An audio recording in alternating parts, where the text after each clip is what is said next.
यंदा होळी नेमकी किती तारखेला आहे? 2 मार्च की 3 मार्च? चुकीच्या दिवशी होलिका दहन केलं तर? चला अगदी स्पष्ट आणि सोप्या शब्दात जाणून घेऊया. होळी रंगांचा, उत्साहाचा आणि आनंदाचा सण. पण होळीच्या आधी येतो तो एक महत्त्वाचा विधी म्हणजे होलिका दहन. दरवर्षी अनेकांना प्रश्न पडतो, होलिका दहन नेमकं कधी करायचे? कारण होळीची तारीख फक्त कॅलेंडरवरून ठरत नाही, ती ठरते तिथी आणि पंचांगांच्या गणनेनुसार. चला यंदाची अचूक माहिती जाणून घेऊया. ऋषिकेश पंचांगानुसार होलिका दहन 2 मार्च रोजी साजरा केला जाणार आहे. आता हे का?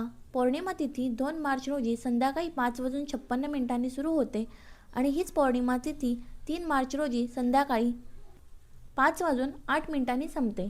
म्हणजेच पौर्णिमा 2 दिवसांवर येते. मग योग्य दिवस कोणता? इथे येतो शास्त्रांचा नियम.